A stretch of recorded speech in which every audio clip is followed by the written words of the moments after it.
Hello बच्चों, good morning. कैसे हैं? बढ़िया। पढ़ाई कर रहे अच्छे से? ठीक है, पढ़ाई कीजिए, है ना? अच्छे से पढ़ाई कीजिए।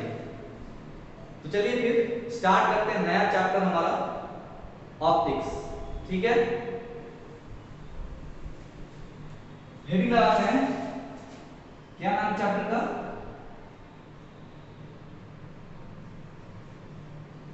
ऑप्टिक्स। ठीक है, ऑप्टिक्स क्या है पहले उसको जानते हैं।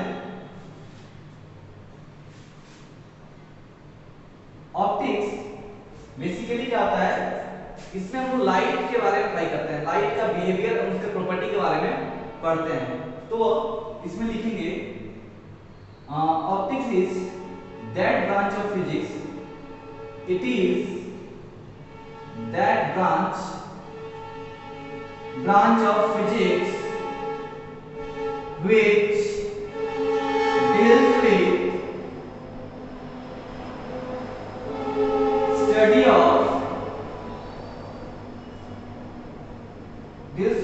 study of behavior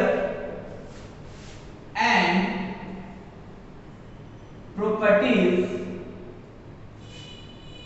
of light। Optics क्या है? यह फिजिक्स का वह ब्रांच है जो डील करता है किसके साथ? Study of behaviours and properties of light के साथ। ठीक है, लाइट का प्रॉपर्टीज, उसके बिहेवियर को हम लोग इसमें स्टडी करते हैं। समझ में आया? अच्छा, अब ऑप्टिक्स को दो हिस्सों में डिवाइड किया गया। क्या देख करके? उसका बिहेवियर एंड प्रॉपर्टी देख करके इसको दो हिस्सों में डिवाइड किया गया।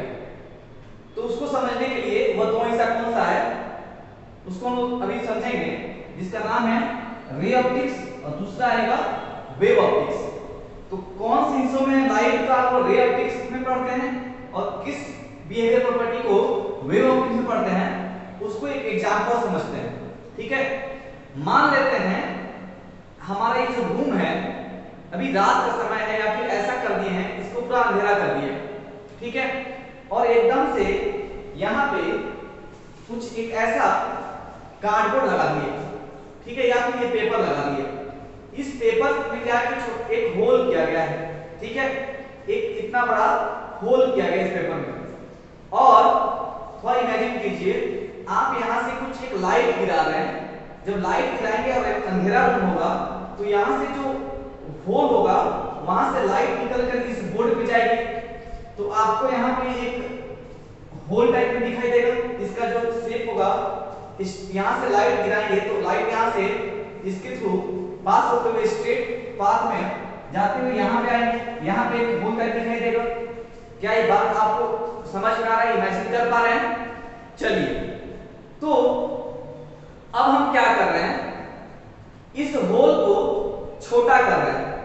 इस होल को थोड़ा छोटा कर दिए। जब छोटा करेंगे तो इधर भी साइज क्या होता जाएगा? छोटा होता जाएगा। जैसे जैसे छोटा करेंगे, समझ में आ रहा है? अच्छा, एक समय इस पेपर से इतना छोटा होल कर देंगे कि उसका जो हम लोग मान लेते हैं, उसका जो वेवलेंथ होगा, उसका जो उसका साइज होगा, ठीक है, जो होल का हमारा साइज होगा वो मान लेते हैं वेवलेंथ ऑफ लाइट के कंपैरेटिवली उसके बराबर आसपास में होगा। जैसे आपको पहले काम करते हैं, इस एग्जांपल पे वापस आएंगे, आपको लाइट का थोड़ा बहुत प्रॉपर्टी क्या क्या होता है और लाइट क्या होती है उसको बता देते हैं, देन फिर इस एग्जांपल पे आऊंगा मैं। तो चलिए पहले लाइट के बारे में आपको कुछ पॉइंट्स है उसको लिख देता हूं। इसमें हम लोग स्टडी करते हैं किसका? Property of light. तो लाइट पहले क्या है हम देख लेते हैं। Light is that part of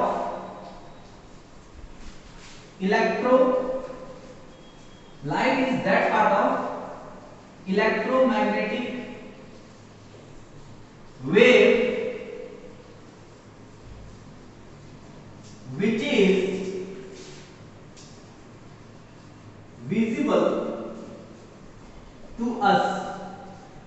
light क्या है? लाइट इलेक्ट्रोमैग्नेटिक वेव का वह पार्ट है जो हमारे आंखों को दिखाई देता है। अब इलेक्ट्रोमैग्नेटिक पार्ट होते हैं, जैसे गामा रे दिखेगा, इंफ्रारेड दिखेगा, रेडियो आपको दिखाई देगा, ठीक है, रेडियो रे दिखाई देंगे। बट एक होता है विजिबल रे। तो लाइट उसी विजिबल रे में आता है जो हमारे आंखों को दिखाई देता है। इंफ्रारेड, गामा रे, अल्फा ये सब हमें दिखाई नहीं देते हैं। इलेक्ट्रोमैग्नेटिक वेव्स में आप जानिए इस बात को जानिए कि उसमें बहुत सारे रे अलग-अलग कैटेगराइज होते हैं, ठीक है, अलग-अलग हिस्से होते हैं, लेकिन एक उसमें आता है विजिबल रे, ठीक है। तो विजिबल रे ही हमारा क्या है, लाइट का वह हिस्सा है जो हमारे आंखों को दिखाई देता है, जिससे हम देख पाते हैं, ठीक है, जो हम लोग बोलते हैं विब्रियो, है ना, समझ में आया। तो light is that part of electromagnetic wave which is visible to us, ठीक है। अच्छा, अब कुछ बातें और आप जानते भी होंगे, ठीक है, जैसे इसका रेंज। अच्छा, इसका रेंज क्या होता है, वेवलेंथ का रेंज ऑफ विजिबल रे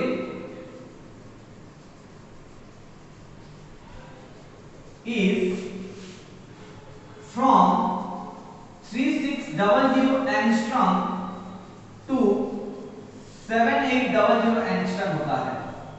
ये जो वेवलेंथ होता है, रेंज ऑफ वेवलेंथ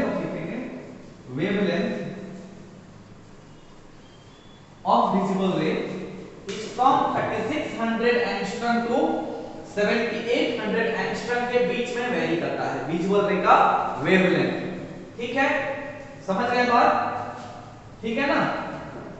अच्छा, और इसमें कुछ पॉइंट लिखे हैं, आप वेवलेंथ समझते हैं ना, वेव का एक लेंथ होता है जो वन साइकिल जब कंप्लीट करते हैं तो जो लेंथ हम लोग को हासिल होता है वेव का उसको वेवलेंथ बोलते हैं, एक साइकिल कंप्लीट करने के, ठीक है, ठीक है, चलिए फिर और क्या है इसमें,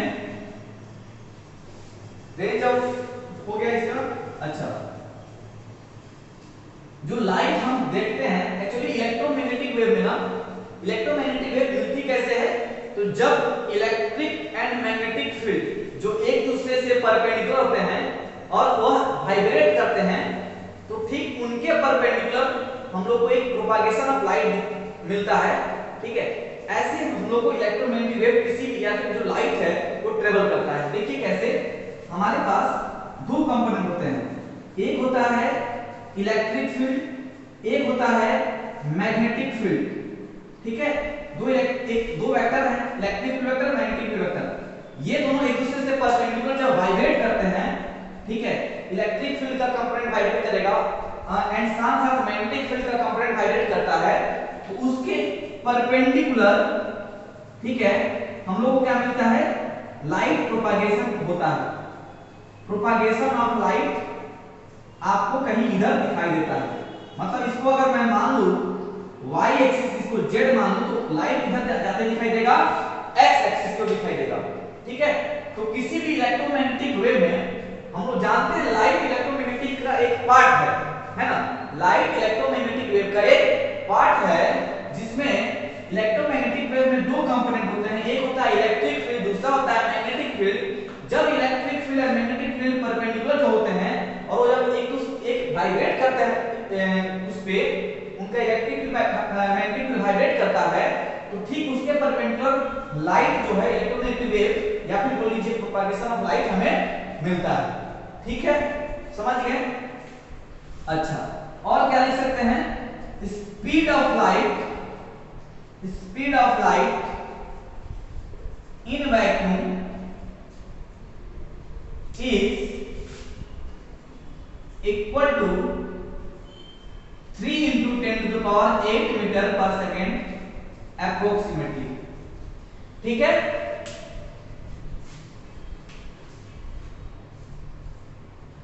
लगभग 3 into 10 to the power 8 metre पर सेकेंड हम लोग क्या मानते हैं, लाइट का स्पीड वैक्यूम में माना जाता है, ठीक है। और एक बात लिख सकते हैं कि light travels in straight path, ठीक है, लाइट अगर आप मीडियम चेंज नहीं करते हैं तो लाइट हमेशा स्ट्रेट पाथ में मूव करती रहती है, जब मीडियम चेंज होता है तब वो अपना रास्ता बदल देती है, तब वो बेंड हो जाती है, ठीक है, जिसको हम लोग रिफ्रैक्शन में पढ़ेंगे। तो वो भी एक प्रॉपर्टी होता है कि जब तक मीडियम सेम है, लाइट स्ट्रेट पाथ में जाएगी, उसका जो पाथ है वो चेंज नहीं होगा। तो इसको भी एक प्रॉपर्टी में आप ऐड कर सकते हैं लाइट की प्रॉपर्टी में। समझ रहे हैं बात? क्लियर है? अच्छा, यहां तक आपको नीचे तक दिख रहा है? अच्छा, और ऊपर नीचे नहीं जा सकते? चलिए, इसमें मैं यहां लिख देता हूं।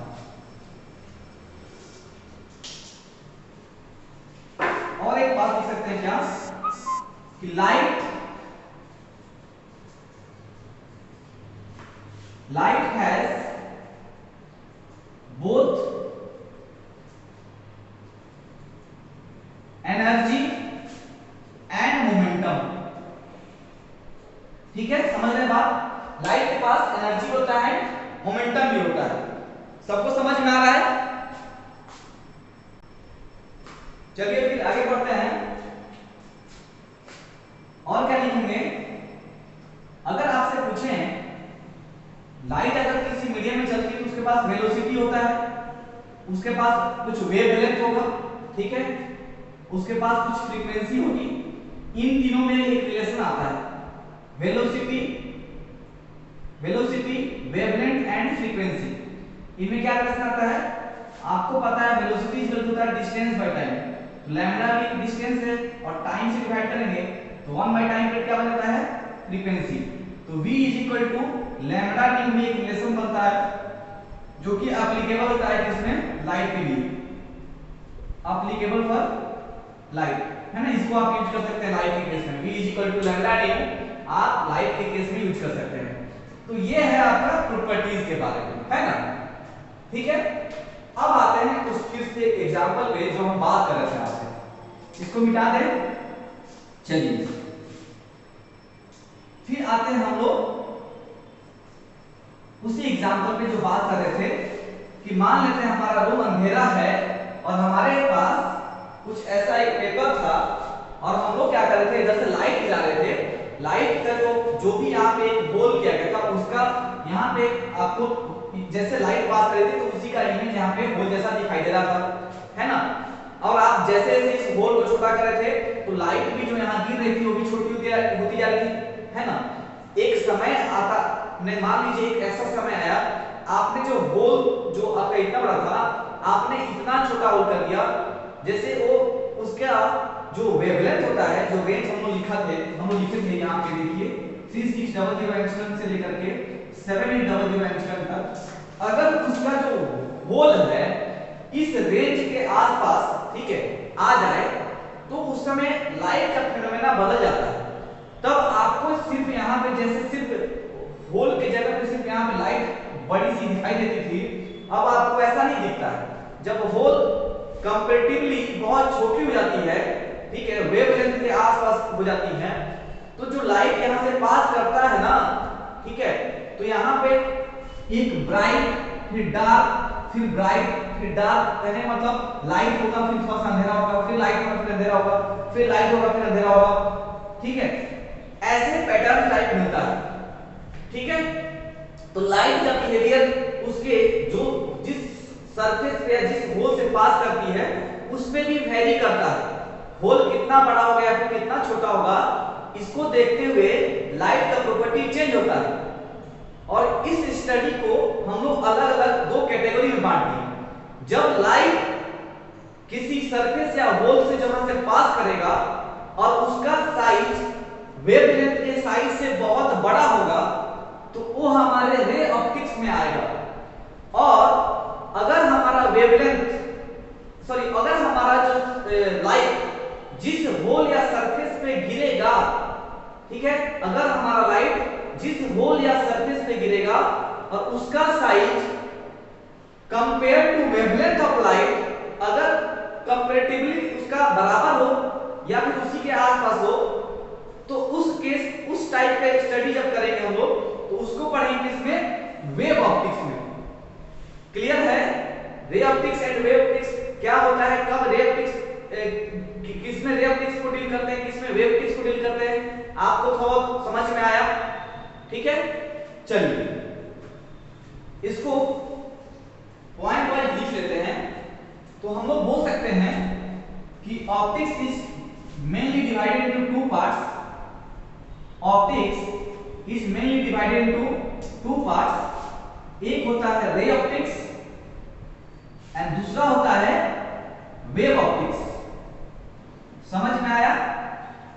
पहले देखेंगे इसके ऊपर रे ऑप्टिक्स क्या होता है, इसको समझते हैं।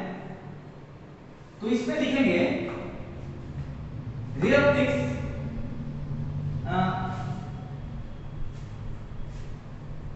It is the study of behavior of light when it falls on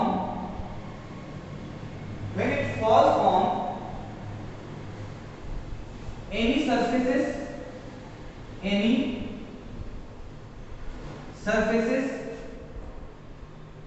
holes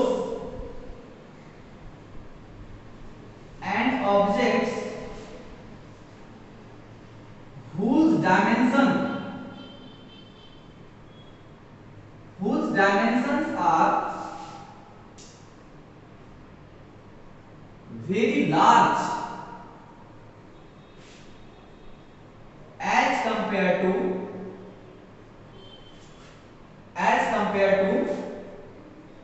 wavelength of light। समझ में आया? रे ऑप्टिक्स किसकी स्टडी करते हैं? ऑप्टिक्स में it is the study of behaviour of light. ठीक है, लाइट के बिहेवियर को स्टडी करते हैं। व्हेन इट फॉल्स, जब वो लाइट कहां गिरेगा? किसी सरफेस या होल या ऑब्जेक्ट पे जिसका dimension are very large as compared to wavelength of light. मतलब उसका जो डायमेंशन होगा वो काफी बड़ा होगा। समझ में आया? वेवलेंथ ऑफ लाइट से 1 एंगस्ट्रॉम आपको पता है कितनी बड़ा होता है? 1 एंगस्ट्रॉम कितना मीटर होगा? 10 टू पावर -10 मीटर, है ना? तो इतना आपको आता ही होगा। चलिए रे ऑप्टिक्स किस में पढ़ेंगे समझ में आ गया? अगर आपको मैं बोलूं कि अगर इस बोर्ड पे लाइट गिर रहा है और लाइट रिफ्लेक्ट कर रहा है या रिफ्लेक्ट कर रहा है या कुछ भी हो रहा है, तो आप क्या बोलेंगे? ये कौन से हिस्से में पढ़ेंगे हम लोग? रे ऑप्टिक्स में ना वेव ऑप्टिक्स में? इसको हम लोग रे ऑप्टिक्स में पढ़ेंगे। ठीक है, समझ पा रहे हैं? अच्छा, एक चीज और देखिए, रे ऑप्टिक्स में हम लोग बात कर लेते हैं इसमें क्या क्या चीज हम लोग डील किया जाएगा, किस किस चीज को हम लोग स्टडी करेंगे, उसको पढ़ लेते, उसको लिख लेते हैं पॉइंट वाइज। इसमें अपन लोग बात करेंगे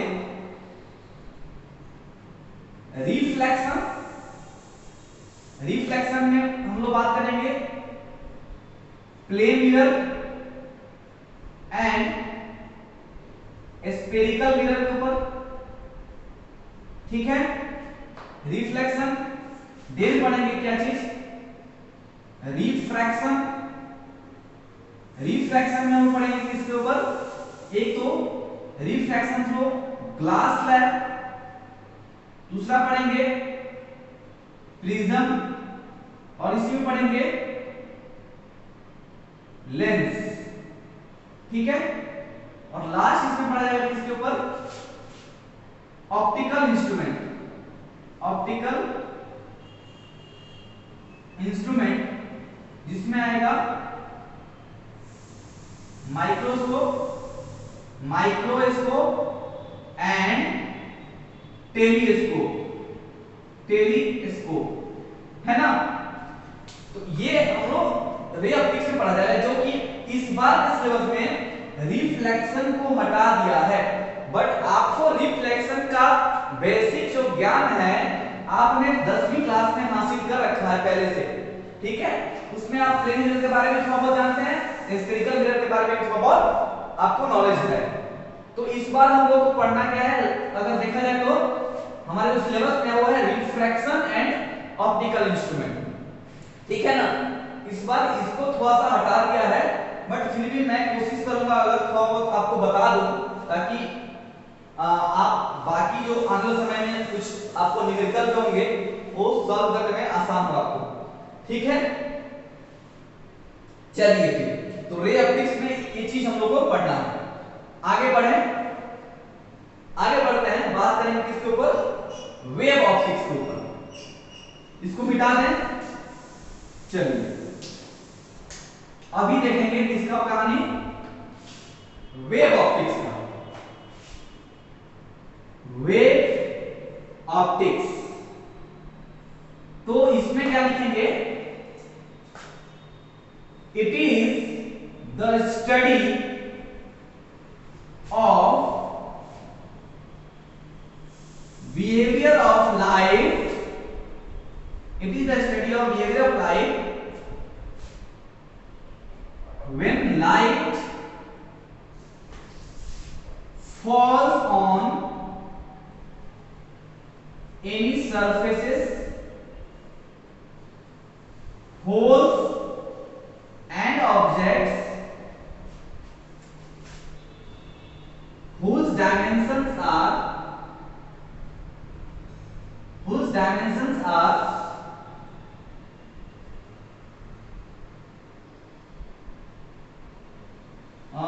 very small, that is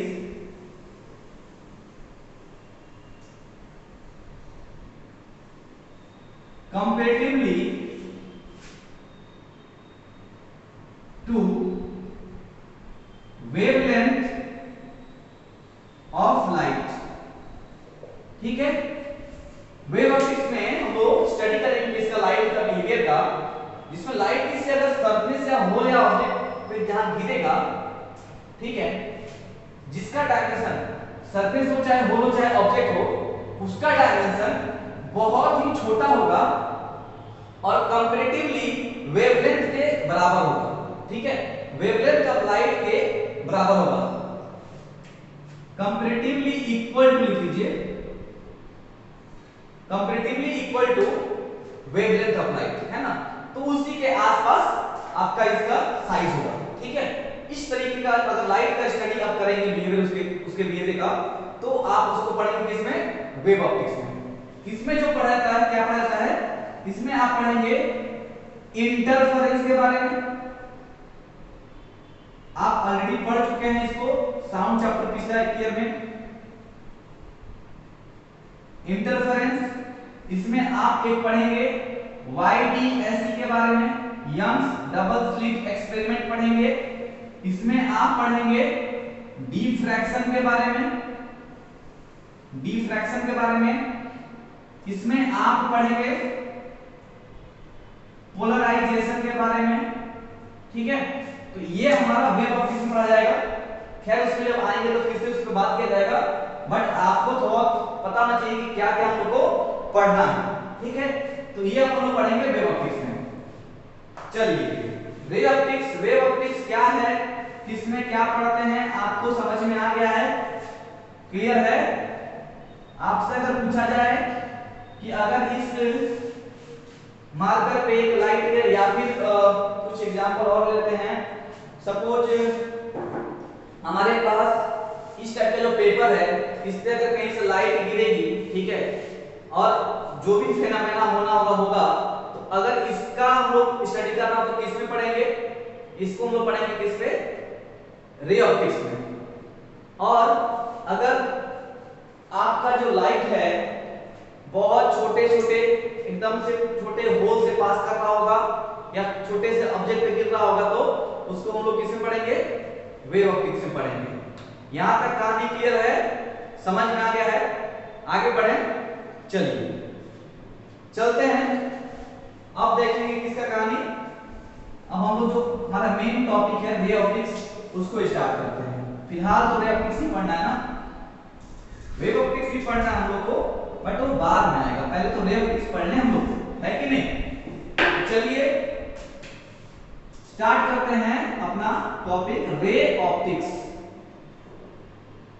ठीक है, लाइट का प्रॉपर्टी आपको मैं बता दिया हूं, लाइट कैसे कैसे ट्रेवल करता है, कहां पे कितना कैसे होता है, प्रॉपर्टी आप जान गए हैं, लाइट क्या होता है आपको पता चल गया है। ठीक है, अच्छा रे ऑप्टिक्स में आप एक टर्म सुन रहे हैं, रे, रे होता क्या है। अगर हम लोग को लाइट के के जो डायरेक्शन को दिखाना होता है ना, तो किसी रे से दिखाते हैं, ठीक है, तो उसको वो रे बोला जाता है। जैसे ये बोलेंगे प्रोपागेशन ऑफ लाइट ऐसे हो रहा है, प्रोपागेशन ऑफ लाइट इस डायरेक्शन में। अगर ऐसे बनाएंगे तो ऊपर जा रहा लाइट, ऐसे बनाएंगे तो इस डायरेक्शन में लाइट जा रहा है। तो अगर लाइट के डायरेक्शन को दिखाना होता है तो उसको एक रे से दिखाते हैं और वो कुछ इस तरीके से होता है, ठीक है। अब एक होता है बीम ऑफ लाइट, एक होता है, एक होता है बीम, ये तो रे हो गया कहानी। एक सुनेंगे आप टर्म बीम, है ना, बीम ऑफ लाइट। तो बीम ऑफ लाइट में क्या देखेंगे कि आपको सिंगल रे में दिखाई देगा, उसके साथ साथ पैरेलली, ठीक है, मोर देन वन, अगर लाइट अगर मोर देन वन रे आपको कहीं दिखाई दे, ठीक है, आइदर दो हो या फिर दो से अधिक हो, तो इसको हम लोग क्या नाम देते हैं, इसको बोलते हैं बीम ऑफ लाइट, ठीक है। एक होता है कन्वर्जेंट, एक होता है डाइवर्जेंट बीम। एक होता है कन्वर्जेंट बीम, ठीक है, एक होता है डाइवर्जेंट बीम। तो कन्वर्जेंट बीम कैसा होगा, अगर किसी सोर्स से लाइट कहीं दूर जाते दिखाई दे, मान लीजिए यहाँ कोई सोर्स है, यहाँ से एक लाइट रे इधर भी जा रहा है, एक इधर भी जा रहा है, एक इधर भी जा रहा है, एक इधर भी जा रहा है, एक इधर भी जा रहा है, तो ये कन्वर्जेंट टाइप बीम कहलाएगा। और एक डाइवर्जेंट, सॉरी उल्टा बना दिया मैंने, चलिए इसको यहां लिख दीजिए डाइवर्जेंट, यहां लिखेंगे कन्वर्जेंट, ये डाइवर्जेंट करता, सॉरी कन्वर्जेंट। कन्वर्जेंट कैसा होगा, तो किसी पॉइंट पे सभी बीम मिलते हुए दिखाई देंगे, और मिलते हुए मतलब कि लगेंगे, मतलब इस टाइप का, देखिए ऐसा ऐसा ऐसा ऐसा, तो ये किसी पॉइंट पे मिलते हुए दिखाई दे रहा है, ठीक है, तो उसको हम लोग कन्वर्जेंट बीम बोलते हैं। ये सब बेसिक सब आप शायद 10th में पढ़ेंगे, बट फिर भी मेरा धर्म था बताना, मैंने बता दिया, ठीक है। चलिए आगे बढ़े। पहला हमारा जो पढ़ाई करते हैं रे ऑफ कृष्ण, वो क्या आता है, रिफ्लेक्शन, जो कि आपके सिलेबस में नहीं है, लेकिन आप 10th क्लास में पढ़े है ना, कि अगर कोई लाइट रिफ्लेक्शन, अगर हम लोग पढ़ें रिफ्लेक्शन का बात करें, तो रिफ्लेक्शन क्या होता है कि अगर कोई लाइट किसी रिफ्लेक्टिंग सरफेस लाइक मिरर हो गया, प्लेन मिरर भी एक रिफ्लेक्टिंग सरफेस है, उस पे अगर गिरती है, किसी सरफेस पे लाइट अगर गिरे, ठीक है, और गिरने के बाद वह लाइट अपने ही मीडियम में वापस चले जाए, ठीक है, अपने ही मीडियम में वापस चले जाए जिस मीडियम से आया है। देखिए इसका दो मीडियम है, एक अगर मैं इसको एक सरफेस मानूं, तो इस सरफेस के अबाउट एक ऊपर में मीडियम है, नीचे मीडियम है, ठीक है, ये मीडियम अगर 1 बोले तो नीचे मीडियम 2 होगा। तो हमारा ये लाइट मीडियम 1 से ही आ रहा है और मीडियम 1 में ही चला जा रहा है, तो इस टाइप का अगर फेनोमेना दिखता है तो उसको रिफ्लेक्शन बोलते हैं, कि when a light incident on a surface and bounce back in its own medium, ठीक है, then this phenomena is known as reflection, ठीक है, समझ में आ रहा है। उसमें अब हम लोग बात करते हैं laws of reflection. Laws of reflection क्या कहता है कि अगर मान लीजिए रे, यहां से इसको बोलते हैं इंसिडेंट रे, इसको बोलते हैं reflected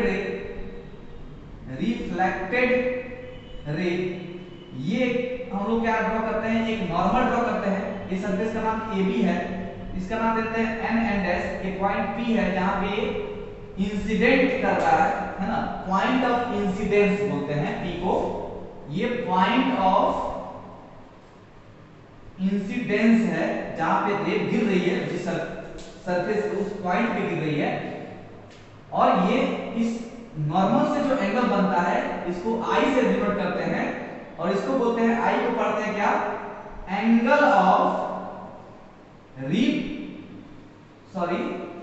angle of incident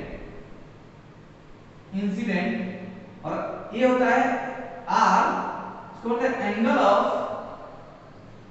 reflection. ठीक है, ये है बेसिक आपको नॉलेज इसके ऊपर, रिफ्लेक्शन के ऊपर। अब लॉज ऑफ रिफ्लेक्शन में हम लोग दो पॉइंट बनाते हैं कि the incident ray, the reflected ray and normal all lies in the same plane. नहीं ऐसे नहीं, और एक और मॉडिफाई करके बनाते हैं, the incident ray, the reflected ray and normal at the point of incidence all lie in the same plane, ऐसे बोलते हैं। ठीक है, मैंने ये तीनों सेम प्लेन में, अगर लाइट यहां से अगर एक रिफ्लेक्टेड एक इंसिडेंट रे अगर ऐसे जा रही है, ठीक है, और वो यहां से ऐसे जा रही है, तो आप और नॉर्मल कहां पे होगा, इसी एक मैं मान लेता हूं कुछ एक ऐसा हमारे पास कुछ है, ठीक है, यहां पे आपका मिरर लगा हुआ है और यहां से अगर ऐसे कुछ फिनोमेना हो रहा है और नॉर्मल यहां पे ऐसे है, तो ये देखिए एक प्लेन नहीं आएंगे, ऐसा नहीं हुआ, लाइट ऐसे जाएगी, ठीक है, और आपको यहां से ऐसे निकल जाएगी आउट ऑफ प्लेन, नहीं होगा ऐसा, तीनों एक ही प्लेन में लाई करेंगे। समझ पा रहे हैं?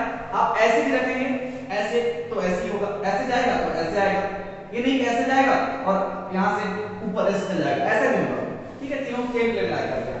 और सेकंड क्या बनाते हैं पॉइंट, इसमें सेकंड पॉइंट बनाते हैं the incident ray and the reflected ray, वो क्या होती है, बराबर होती है ना, this is equal to this, I is equal to R, ये होता है लॉ ऑफ रिफ्लेक्शन। ठीक है, ये सब आपको थोड़ा बहुत नॉलेज होना चाहिए, होगा भी, क्लियर पढ़े भी होंगे। समझ गए बात? चलिए, आपको थोड़ा सा 10th क्लास का बुक को एक बार रीड करना होगा, है ना, ताकि आप रिफ्लेक्शन का जो कहानी है वो अच्छे से समझ जाए। अलग बात है कि आपके सिलेबस से बाहर है, बट फिर भी पढ़ लेंगे तो आपको घाटा नहीं करेगा वो, है ना, नुकसान नहीं होगा आपका उससे, आप उसको एक बार पढ़ लेंगे। मैंने ऐसे थोड़ा तुम्हें देख दिया, और भी कुछ बता रहा हूं, कोशिश कर रहा हूं कि अगर कुछ क्लियर कर पाऊं। ठीक है, एक होता है basic knowledge of image formation, अभी पढ़ेंगे बेसिक नॉलेज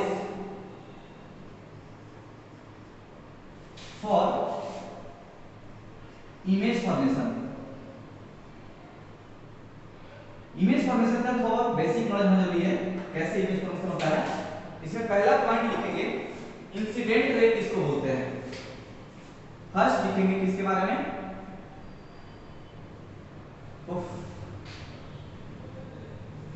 इंसिडेंट रे, इसको आई से डिनोट करते हैं, द रे ऑफ लाइट, इसमें लिखेंगे the ray of light coming to fall on a mirror or lens is called incident ray.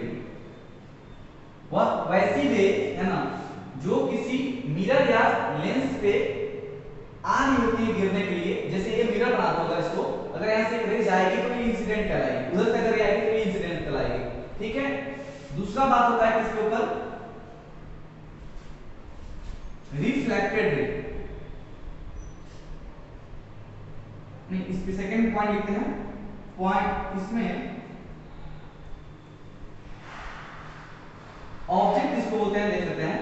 ठीक है, सेकंड समझेंगे ऑब्जेक्ट किसको माना जाता है, किस चीज को लोग, आप सुनेंगे ऑब्जेक्ट, इमेज, ये सब सुनने को मिलता है इसमें, तो आप ऑब्जेक्ट किसको बोलेंगे, तो देखिए उसको समझते हैं, point of intersection of two और more incident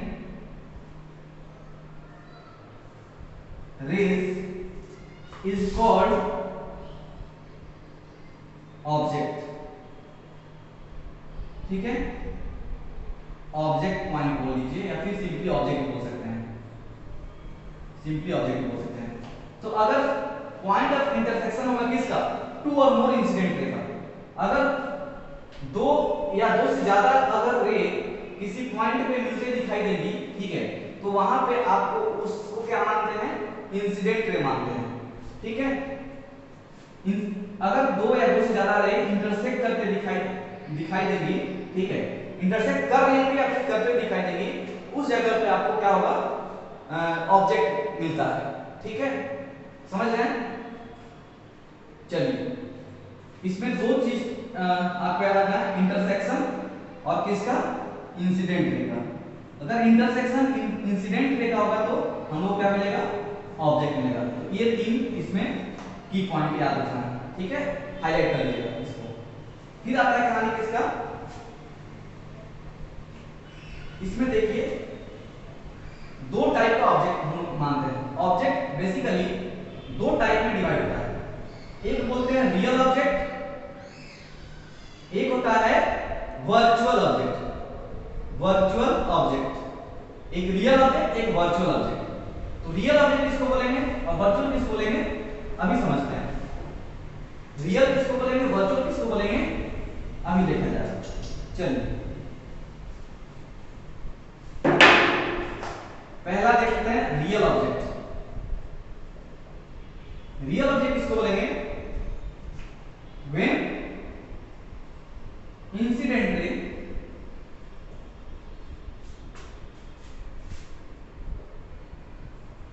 actually meet at a point, then it is called real object। जैसे ये मिरर मान लेते हैं, ये एक्स वाई मिरर है, और मान लीजिए एक सोर्स O है, यहां से अगर लाइट एक ऐसे निकले ऐसे निकले, यही तो इंसिडेंट रे कहलाती है ना। तो देखिए इंसिडेंट रे यहाँ पे इंटरसेक्ट कर रही है ना, यहाँ से कहीं इंटरसेक्ट करते हुए, ठीक है, एक दूसरे से इंटरसेक्ट किए, इसको हम लोग क्या मानते हैं, ये हमारा क्या है, रियल ऑब्जेक्ट मानते हैं। ठीक है, एक आता है क्या चीज, वर्चुअल ऑब्जेक्ट। वर्चुअल ऑब्जेक्ट किसको बोलेंगे,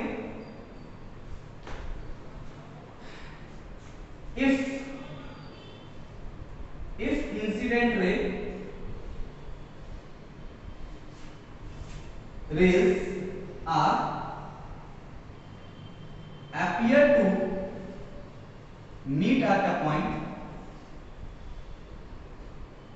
then it is called virtual ray, a virtual object। Virtual object बोलते हैं। एग्जांपल के लिए वर्चुअल ऑब्जेक्ट मान लेते हैं, ऐसे हमारे पास एक मिरर है एक्स वाई, इसमें अगर एक रे कहीं इधर से आ रही है, इंसिडेंट हो रही है, एक रे इधर से कहीं इंसिडेंट हो रही है, और आप देखेंगे ये मिरर है, तो यहाँ पे आपको लगेगा कि ये रे ऐसे पीछे जाकर कहीं मिल रही है, सच में नहीं मिलती है। आप समझ पा रहे हैं, ये ऐसा लगेगी कि हम मिल रही जाकर के कहीं इस पॉइंट पे, है ना, इसको O डैश बोल लीजिए। ये वर्चुअल ऑब्जेक्ट कहलाएगा, वर्चुअल ऑब्जेक्ट।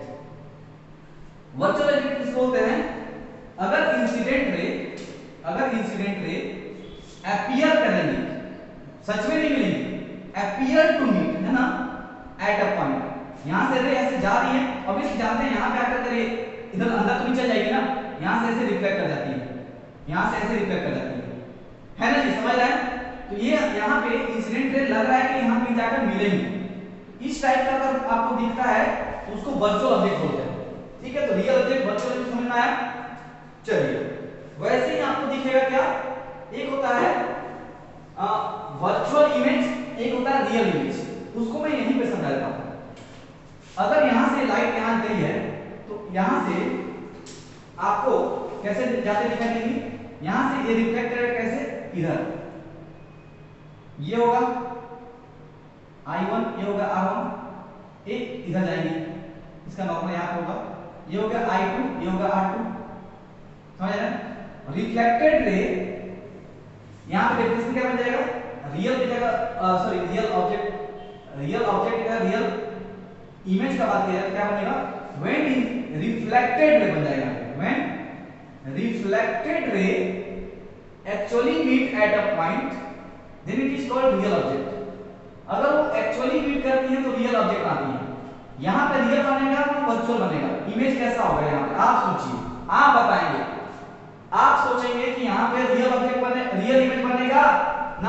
वर्चुअल इमेज बनेगा। ये रिफ्लेक्टेड रे इधर जा रही है, एक रिफ्लेक्टेड रे इधर जा रही है, क्या ये दोनों रे सच में कहीं मिलेंगी? नहीं मिलेंगी भैया, ये इधर चल जाएगा और ये इधर चला जाएगा, कहां मिल रही है सच में? ऐसा लगेगा कि पीछे में कहीं, अगर आप इसको मिलाएंगे, एक्सटेंड करेंगे तो आपको कहीं पीछे मिलते हुए दिखाई देंगे। तो यहाँ पे एक्चुअली जो आई बनेगा या फिर आई डैश बोल दीजिए, ये आपको बनेगा वर्चुअल इमेज। जहां रियल ऑब्जेक्ट होता है उसका वर्चुअल इमेज बन रहा है। यहां पे एक्चुअली देखेंगे थोड़ा सा उल्टा और समझ में आ रहेगा, लेकिन भले मैं लिखा हूं रियल इमेज का कहानी यहाँ पे, लेकिन यहाँ रियल इमेज का एग्जांपल नहीं है, एग्जांपल ठीक उल्टा हो रहा है, आप बस एग्जांपल को पलट लेंगे, ठीक है। ये वर्चुअल इमेज में लिख दे रहा हूं यहाँ पे। वर्चुअल इमेज का डेफिनेशन क्या बनेगा? When reflected rays are appears to meet at a point, then it is called virtual image। तो ये है एग्जांपल इसका ऊपर वाला, और ये एग्जांपल है नीचे वाला। ये देखिए यहां स्लाइड ऐसे क्या था, रिफ्लेक्ट करके कहां आएगा, ये नॉर्मल है सपोज, ठीक है, तो ये रिफ्लेक्ट करके इधर आएगा, और यहां से जो इंसिडेंट रह गया था, ये जो इंसिडेंट यहां से गया था, सॉरी ये वाला, ये रिफ्लेक्ट करके इधर जाएगा, तो ये यहां पे मिल रहे हैं, तो ये सच में मिलते दिखाई दे रहा है ना। तो ये हमारा इमेज जो बनेगा आई बोल देते हैं, ये होगा कहानी किसका? रियल इमेज का। यहां सच में रिफ्लेक्टेड रे मिल रही है, यहां पे ऐसा लग रहा है कि कहीं ऐसे मिलेगी पीछे आकर, तो ये वर्चुअल इमेज बन गया। तो real object, virtual object, real image, virtual image का कहानी क्लियर है, समझ में आ गया है? चलिए वेरी गुड, आगे बढ़ते हैं। अच्छा, रिफ्लेक्टेड रे किस बोलते हैं? जो लाइट हम लोग टकराने के बाद जो वापस आती है उसको रिफ्लेक्टेड रे बोलते हैं। जो इंसिडेंट करती हैं उसको इंसिडेंट रे, और जो टकराने के बाद वापस आ जाती हैं उसको रिफ्लेक्टेड रे बोलते हैं। ये तो आप जानते ही ना। चलिए फिर आगे बढ़ें। अब करने के बाद हमारा, अब आते हैं सीधा सिलेबस के ऊपर, रिफ्रैक्शन ऑफ लाइट स्टार्ट करेंगे, ठीक है। चलिए इतना बेसिक बात याद हो गया, समझ में आ गया। बाकी जो छोटा मोटा चीज है आप थोड़ा सा 10th बुक को फॉलो करेंगे और पढ़ लेंगे, मेरे हिसाब से आपको एक बार पढ़ लेना चाहिए, ठीक है। चलिए हमारे पास टाइम अगर होता तो शायद नहीं पढ़ा लेता, टाइम नहीं अपने पास, ठीक है। रिफ्रैक्शन ऑफ लाइट, हेडिंग लगाएंगे refraction of light, refraction of light. Refraction कभी आप देखे हैं, कभी रियल लाइफ में रिफ्रैक्शन होते हुए कहीं देखे हैं? एग्जांपल देता हूं, अगर वो जो पानी आप बकेट में भरते हैं, ठीक है, तो आपको उसका जो सरफेस होता है वो थोड़ा सा ऊपर उभरा हुआ दिखाई देता है ना। तो वो जो फेनोमेना हो रहा है वो रिफ्रैक्शन की वजह से हो रहा है। या फिर आप ये तो कभी नोटिस किए होंगे ना, अगर कांच का बना हुआ ग्लास है आपके पास, ठीक है, और उसमें अगर आप कोई पेंसिल या पेन अगर डाल देते हैं तो पेन थोड़ा बेंड होकर दिखाई देता है उसके सरफेस के पास, है ना। ये जो फेनोमेना सब हो रहा है ना, ये है इसका कहानी रिफ्रैक्शन का, ये रिफ्रैक्शन की वजह से होता है ना। चलिए इसको आप लिख लेंगे, समझ में आ गया रिफ्रैक्शन किसको बोलते हैं। तो पहले बढ़ते हैं डेफिनेशन की ओर, बात करेंगे पहले हम लोग का रिफ्रैक्शन ऑफ लाइट का डेफिनेशन। तो रिफ्रैक्शन किसको बोलते हैं, चलिए लिखते हैं, when a ray of light, when a ray of light passes from one transparent medium to another transparent medium,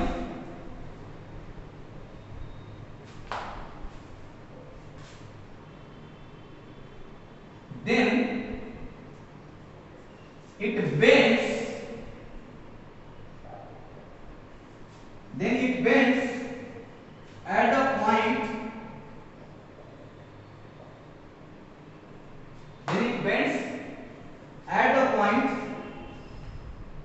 where medium changes, ठीक है, this is called, this phenomena is called refraction of light, समझ रहे हैं, इसको हम बोलते हैं refraction of light. अगर कोई लाइट, ठीक है, कोई रे ऑफ लाइट, अगर कोई रे ऑफ लाइट पास करती है किसी एक मीडियम से, किसी एक ट्रांसपेरेंट मीडियम से दूसरे ट्रांसपेरेंट मीडियम में, जैसे एग्जांपल के लिए मान लीजिए हमारे पास एक ऐसा कुछ ग्लास लैब है, ठीक है, इसको हम ले लेते हैं ग्लास लैब, इसको ग्लास लैब मान लेते हैं, ठीक है। अगर यहां से अगर एक लाइट आप इस पे गिराते हैं तो ये क्या होगा, यहाँ पे अभी एयर मीडियम है और ये ग्लास का मीडियम हो गया, तो आपको क्या दिखेगा, अगर ये यहाँ पे गिरेगी लाइट तो इसमें ये बेंड हो जाती है, इस सरफेस के पास आइदर ये राइट को नहीं तो लेफ्ट को बेंड जाती है, वो सीधी नहीं जाएगी, है ना। बस इतना समझिए, अगर लाइट ऐसे गिरेगा तो ऐसे सीधा सीधा नहीं निकल जाएगा, आइदर इधर नहीं तो इधर बेंड हो जाएगा, और इसी बेंड होने के फिनोमेना को हम क्या बोलते हैं, रिफ्रैक्शन बोलते हैं, रिफ्रैक्ट हो गया लाइट, ठीक है। समझ में आ रहा है बात, इसको एक एग्जांपल समझते हैं। यहां पे मैं काम करता हूं, एक दो मीडियम दिखाता हूं आपको। मान लेते हैं हमारे पास एक ऐसा मीडियम है, एक इसको नाम देते हैं एक्स वाई, ये क्या है, सरफेस बाउंड्री, जिसको कैपिटल एस से डिनोट कर रहा हूं मैं। सरफेस बाउंड्री वो है जो दो मीडियम को डिवाइड कर रहा है। यहां मान लेते हैं ऊपर में एक मीडियम 1 है, ये मीडियम 1 है, और नीचे में क्या है, मीडियम 2 है। अच्छा, एक मैं क्या करता हूं, यहां पे एक नॉर्मल ड्रॉ कर लेता हूं। अब इस पॉइंट पे जहां पे नॉर्मल कट किया है सरफेस को, वहां पे एक रे को इंसिडेंट कराते हैं। मान लीजिए कुछ इस तरीके से, इस डायरेक्शन में, ये क्या है हमारा इंसिडेंट रे है। तो क्या होता है, जब लाइट सेम मीडियम में ट्रेवल करता है तब तो सीधा सीधा ही आ रहा होता है, ऐसे ऐसे आया, क्योंकि आपको लाइट का प्रॉपर्टी पता है।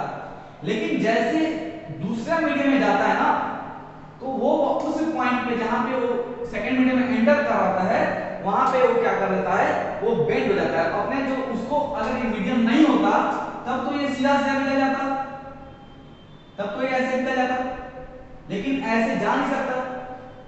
ये क्या हो जाएगा, यहाँ पे ऐसे कुछ इस तरीके से बेंड हो जाता है।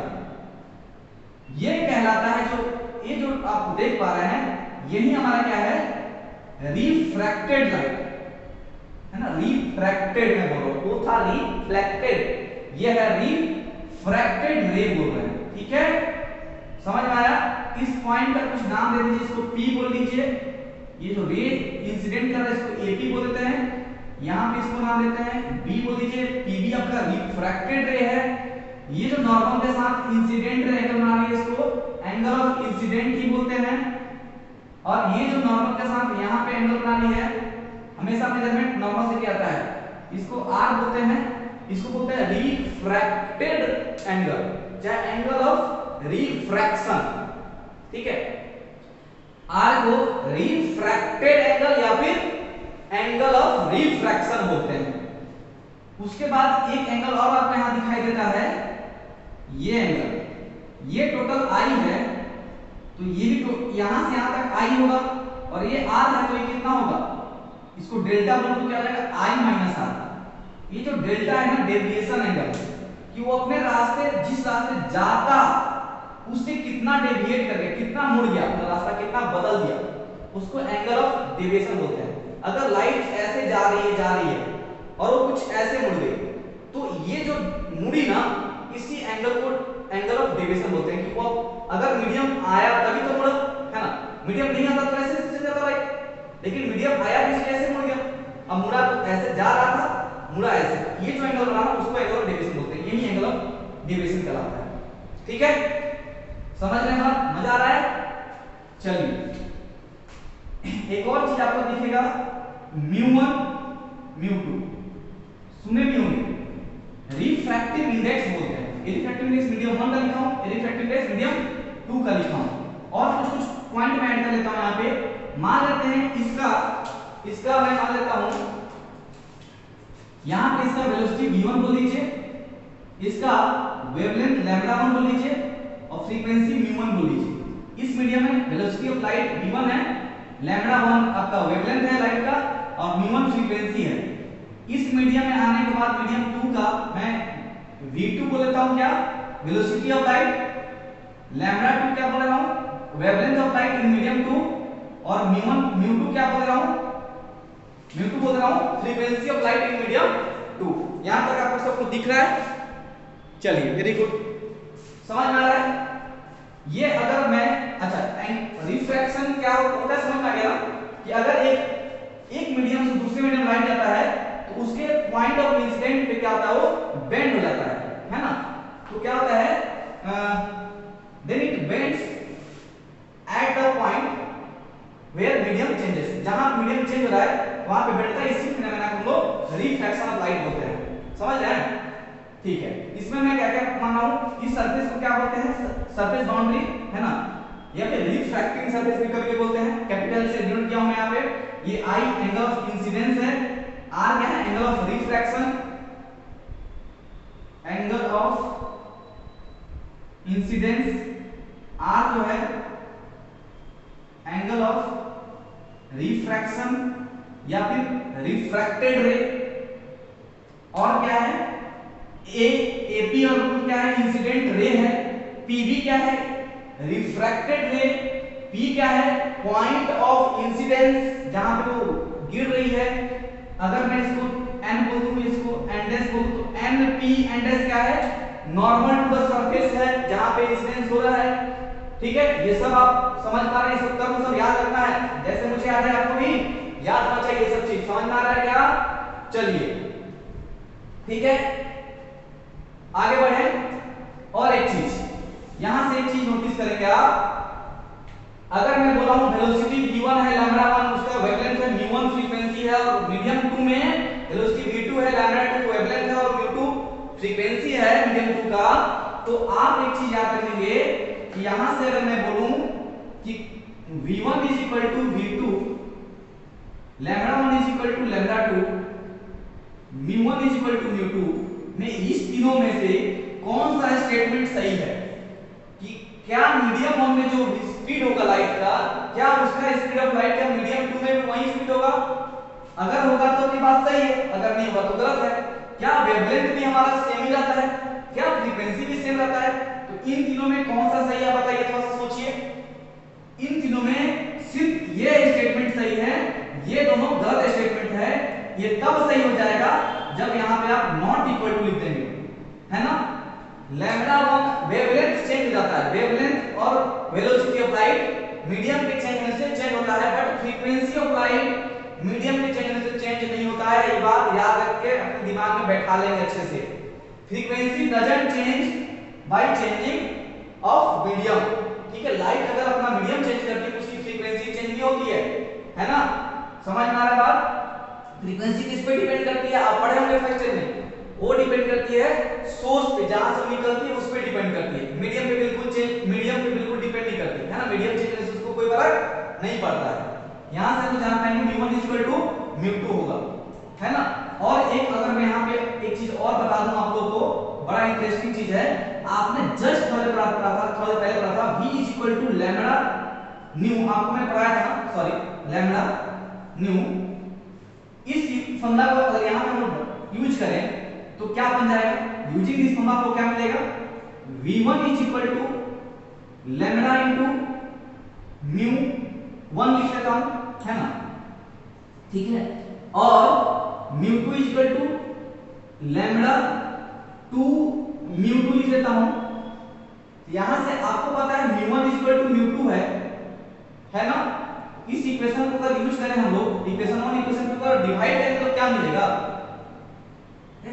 दोनों वेलोसिटी और सेम दिखने वाला सिंबल ए भी है, ठीक है, वेलोसिटी और ये frequency.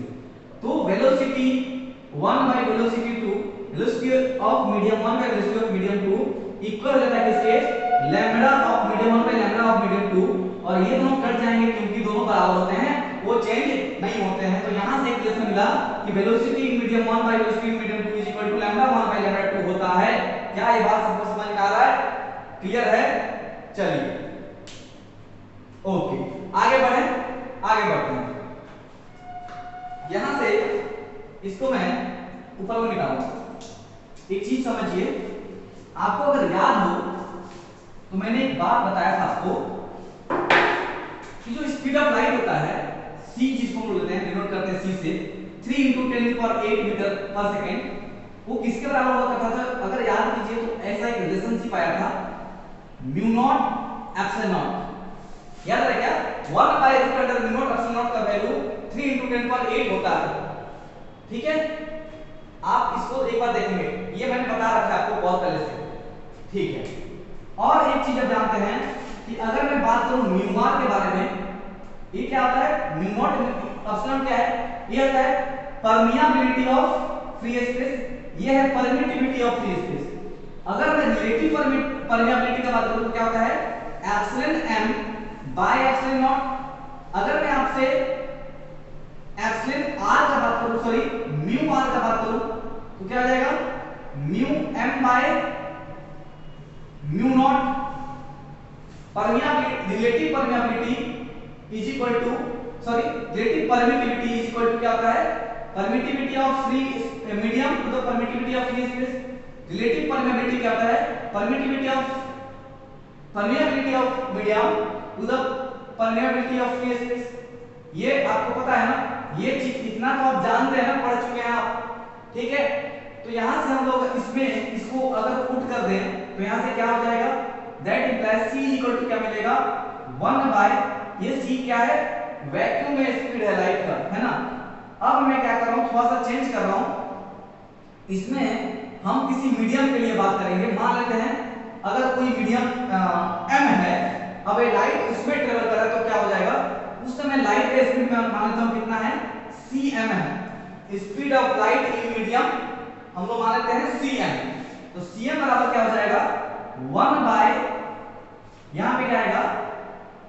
Mu m into epsilon m। ये तो था स्पीड ऑफ लाइट वैक्यूम या फिर फ्री स्पेस। अगर स्पीड ऑफ लाइट हम लोग मीडियम का मान लेते हैं cm है, उसके लिए ये फॉर्मूला क्या बन जाएगा? 1 by root under mu m into epsilon m। अरे बात समझ में आया है ना? नहीं समझ में आ रहा है कुछ? ये फ्री स्पेस के लिए है, ये मीडियम के लिए है, कोई तकलीफ नहीं है ना। इसमें हम लोग अगर यहां से इस वाले इक्वेशन यूज करके यहां पे डालें तो क्या हो जाएगा? दैट इंप्लाइज cm बराबर हो जाएगा 1 बराबर 1 बाय म्यू m की जगह क्या डाल सकते हैं? Mu naught mu r into mu m की जगह क्या रखेंगे? Epsilon r into epsilon not. इसको और अगर आगे तक सॉल्व किया जाए तो क्या बन जाएगा? cm बराबर हो जाएगा 1 बाय रूट अंडर, यहां से अगर मैं करूं तो हो जाएगा mu not epsilon not into mu are epsilon R. थोड़ा बहुत मैथ्स का नॉलेज होगा तो ये भी बात समझ में आ जाएगा जो मैं लिख रहा हूं। ये बन जाएगा mu not epsilon not into root under mu are epsilon R, है ना। ये अगर मैं देखूं, ये टर्म आपको कुछ जाना पहचाना लग रहा है। 1 by root under mu not epsilon not क्या होता है? c होता है, तो बन जाएगा c by root under mu are epsilon r. सब एक ही जैसा हो गया। Mu are epsilon r, mu are epsilon r. तो आप क्या देख रहे हैं कि जब लाइट मीडियम, किसी मीडियम में ट्रेवल करता है तो उसका स्पीड इतने से घट जाता है। ये speed of light in vacuum है, फ्री स्पेस है, उससे थोड़ा सा कुछ वैल्यू कम हो जाता है। और ये जो आपको दिख रहा है यही कहलाता है रिफ्रैक्टिव इंडेक्स। रिफ्रैक्टिव इंडेक्स ये मटेरियल प्रॉपर्टी है, ये मटेरियल पे डिपेंड करता है। अलग अलग मटेरियल का अलग अलग हमारा रिफ्रैक्टिव इंडेक्स होता है। समझ रहे हैं बात? तो जैसे हम लोग, आपको बहुत पता भी होगा, ग्लास का हम लोग कितना लेते हैं? 1.5, वाटर का कितना होता है? 4/3, है ना। एयर मीडियम का रिफ्रैक्टिव इंडेक्स कितना दिया जाता है 1 दिया जाता है ना। इसको रिप्रेजेंट करते हैं किससे, म्यू से, है ना, म्यू से। म्यू होता है म्यू, या फिर कभी कभी आपको स्मॉल एन से भी दिखाई देता है ना।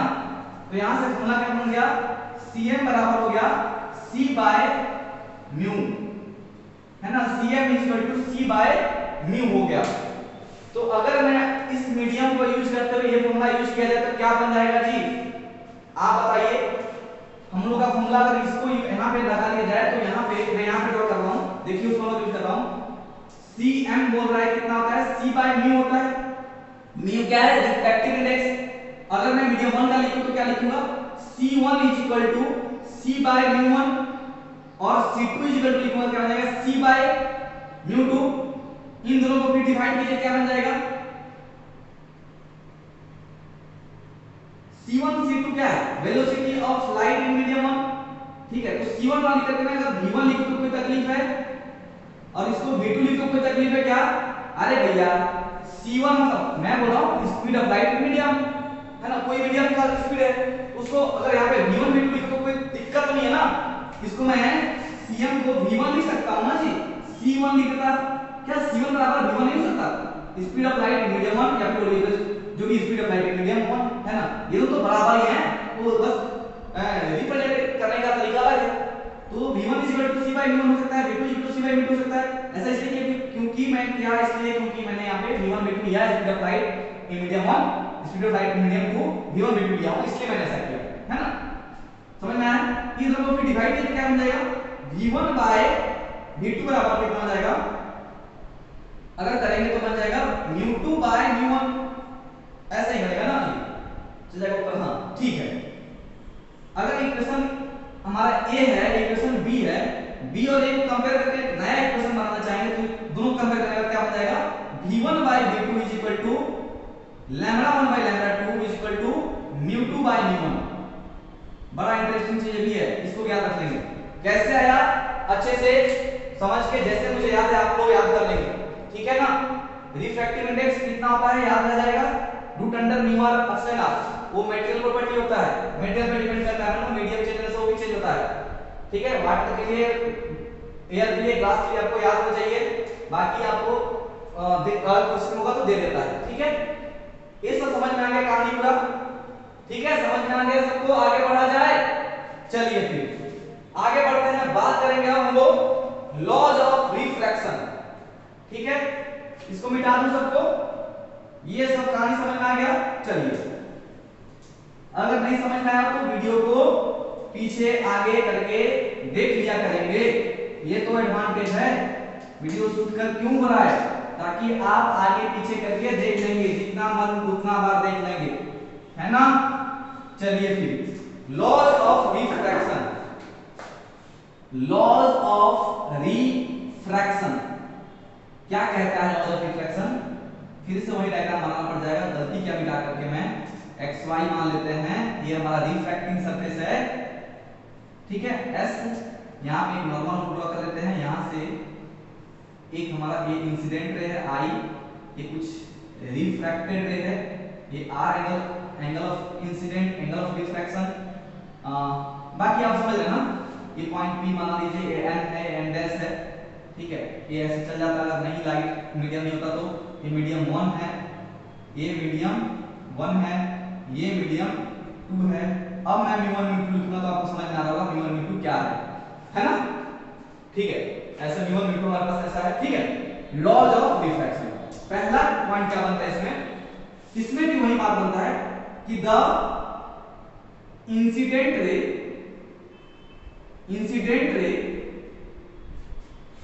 refracted ray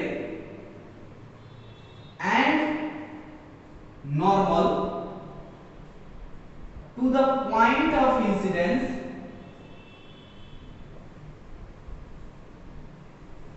all lies in the same plane। इसका भी कहानी एक ही प्लेन में होता है ना। अगर लाइट ऐसे जा रही है, ठीक है, नॉर्मल यहाँ पे है, एक लाइट ऐसे जा रही है, ये नॉर्मल यहाँ पे है, लाइट ऐसे जाएगी सपोज, तो यहाँ न जाकर के थोड़ा सा ऐसे बैठ जाती है, लेकिन एक जो भी होगा एक प्लेन में ही फिनोमेना चलेगा। इसलिए ये फर्स्ट लॉ कहता है। सेकंड लॉ क्या कहता है? द साइन ऑफ, एक minute, the ratio of sine of angle of